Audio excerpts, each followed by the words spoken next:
How's it going, everyone? My name is Abi and welcome to your daily dose of Unipsum. So the topic for today, the business model canvas, or the lean canvas model as some of you might call it. This model canvas serves as an overview for you to visualize how the key parts of your business work together, like a well-oiled machine if have you. Many businesses and startups all over the world use this powerful tool. Some even you might have heard of, like Airbnb and Uber. Just as a side note, I want to let you guys know that there isn't just one way to create an effective business plan, but there are many ways to interpret the lean model canvas. That's why I encourage you guys to go out there and do more research about business planning strategies. This right here is the business model canvas itself. I would take a second right now to pause the video so you guys can get familiar with it. Also, don't worry, I'll set a link in the video description so you guys can download a copy of your own. So the business model canvas includes 9 essential parts that you need to be thinking about when you implement your business. It goes like this: key activities, key partners, key resources, value proposition, channels, customer relationships, customer segments, cost structure, and revenue streams. So where do you start? Well, actually, it might not be on the business model canvas at all. As an entrepreneur, you will probably make an observation where you hypothesize ways to serve a certain group of people. And this can be a way that you can provide value to these people. This group that you serve or represent will first become your customer segments. So let's start here. Customer segments. One of the most important parts of the model canvas. These are the people or customer archetypes that you serve to provide value to. You have to assess their pains and gains and try to help alleviate their problems. One way you might do this is to formulate a hypothesis with a certain customer segment and interview them, asking questions to test your hypothesis. This is part of your customer discovery process.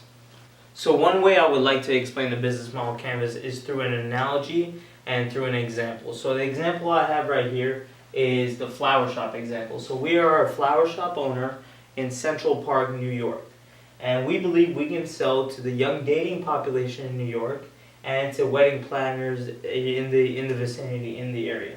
One way that we start our customer discovery process is that we go and interview these 2 customer archetypes.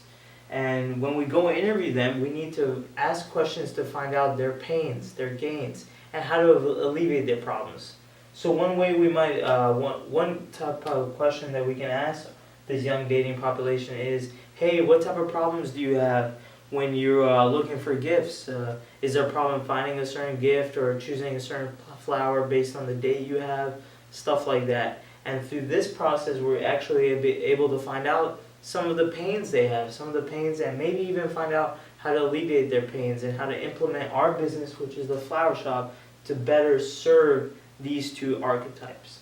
So based on the information that we get from our interview process and the answers they give us, we are able to create value statements in our value proposition. These statements go hand in hand of how we operate our business to better serve these 2 customer archetypes. So some value statements that I can think of right now is we can provide an easier and faster gift choosing experience through our flower shop for this young dating population or wedding planners. We can also provide a friendly and professional customer service that's tailored to each specific customer, make a really a loyal customer and community base. And one way we might do this is through this app feature. So this is not really a value proposition statement, but more of a feature. But it shows exactly how we can provide these 2 value propositions. So one way we can do an easier and faster gift choosing experience is an app. So every customer downloads an app that we can set up a profile of their different relationships. Let's say we can set up a profile with their relationship with their mom, or a date they had, or their niece. And based on these relationships, we can see exactly how they like their gifts. Let's say their mom likes a bushel of roses, or their niece likes some chocolate, stuff like that. And that can provide an easier experience and a faster experience when they come to the store to pick up their gifts. So these value statements go hand in hand with these archetypes that we've laid out, and they set a basis for a product and market fit. Then after we cement a value proposition and customer segments and we see how they both work with each other, we can move on to different areas on the model canvas. So then we can move on to the key partners, which for our flower shop would be our seed provider, where we buy our inventory from, where we get our flowers from.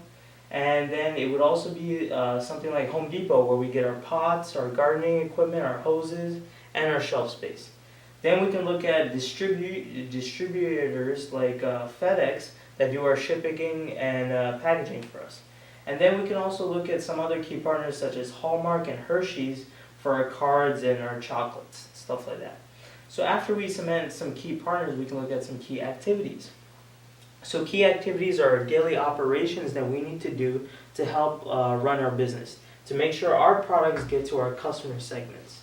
So some of the key activities that we can do is to grow flowers. We need to make sure our inventory is up and to make sure that we still have a inventory to sell. So we need to grow some flowers. We need to also market. We need to market our store and market our products on social media, on our website, and to incentivize selling of our products and to make sure that there's always a demand for them. Also, we need to take care of packaging inventory to make sure our daily operations and our supply chain is intact. And then we need to also perform an excellent customer service. Maybe we can outsource a call center for our customer segments to call so they can do troubleshooting and to make sure that there is a customer retention, that loyal customers keep coming back. Excuse me. So the next thing we need to think about is our key resources. So key resources are some of the resources that the business already has that we can leverage to keep our business running. So you can get really creative with key resources, and this sometimes is the differentiating factor from, let's say, the flower shop down the street. So we have a Central Park location. We can leverage this location to make sure that we know our customer bases, that we're in the neighborhood, and we're in a vibrant, young dating population as well near Central Park. So we can leverage that. Another thing is the seed connection. We can actually, we might have a partnership with a seed company where we get our inventory. They're loyal to us. Sorry about that. And then we might also have a Home Depot contract. Let's say we buy a bulk of our material from Home Depot and they give us a contract for lower prices. We can also have a specialty developed fertilizer pattern. Let's say we develop a fertilizer that helps us inventory last longer.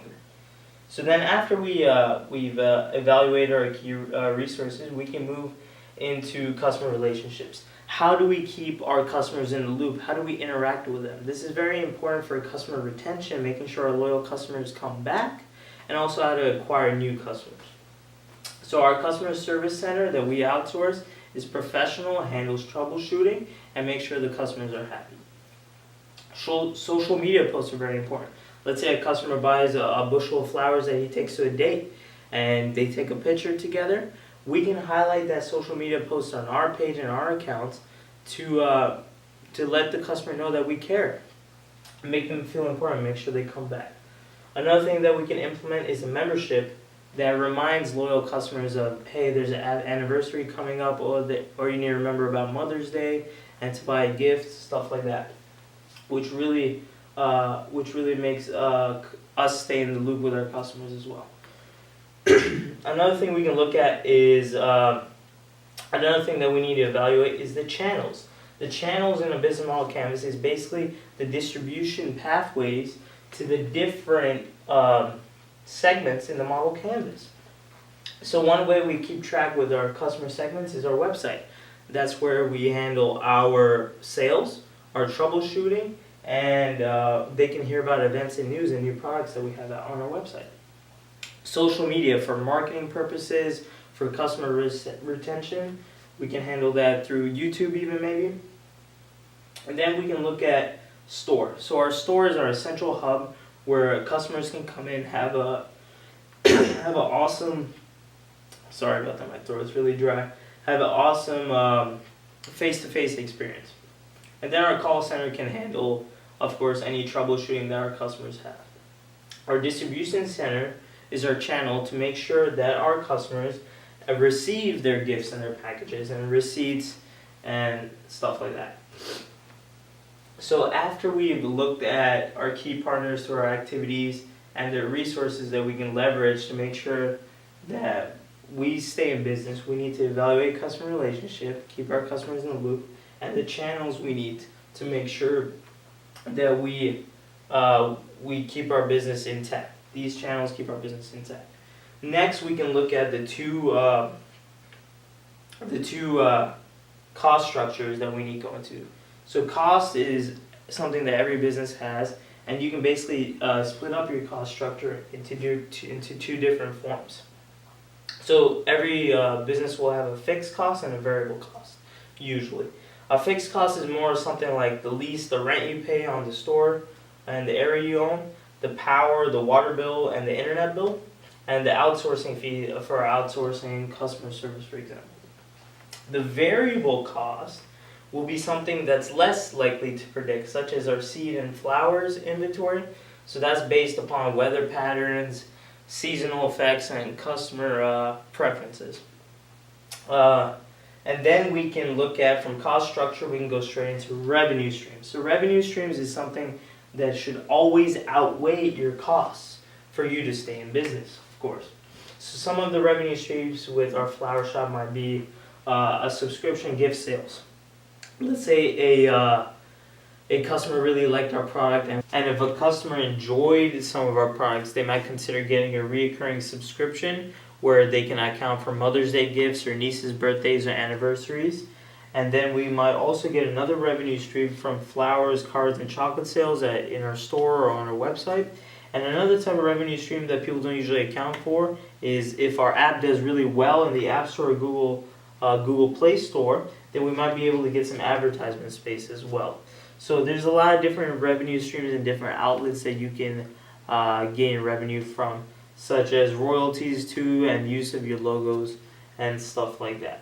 So before I starting to end off this video, I just want to go through the business model canvas again in summation.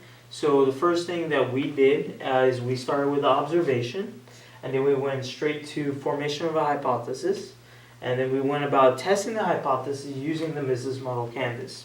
Now the canvas, we usually start out with customer segment and value proposition. So we look to who we service our business to, who do we cater to. And the customer segments make our business. We do not make the customer segments. Then we write some value propositions that we align with our customer segments and how we can provide value to these people right here. And then we went about implementing our key partners' activities and resources to leverage our business. Then we went to talk about customer relationships, how we keep our customers in the loop and keep them happy. And then we went about talking about how we keep our business intact using these channels, such as websites, social media, stores, call centers. And to end it off, we talked about the balance between cost structure and revenue streams. So we should always remember that revenue streams will always outweigh the cost. That means we need more revenue than cost to basically sustain a business. So I hope that you guys enjoyed this video. I hope that you guys saw how all the different parts of the model canvas work together using this analogy of a flower shop to be able to plan and see a general overview of how a business should work. So that was one interpretation and explanation of the business model canvas. Now just a disclaimer, I don't own a flower shop. I have no idea what it takes to run an establishment like that. It was just for an example. Also, I want to let you guys know that pivots and changes are normal when you're going through this process, so please be open-minded and to adaptations such as that. And I just want to say thank you guys so much. So please click a like if you learned something new and enjoyed the video. Click a dislike if you and provide a comment if you think that we should improve in some area or aspect. And I just want to say that this was one of my first videos ever filmed, so I'm excited about how it's going to turn out. And this has been Abi providing you with the daily dose of Unipsum. Oh no, I guess I found another idea for the next video. And bam, here it is, the value proposition canvas. Stay tuned, subscribe, and like the channel if you learned something new today.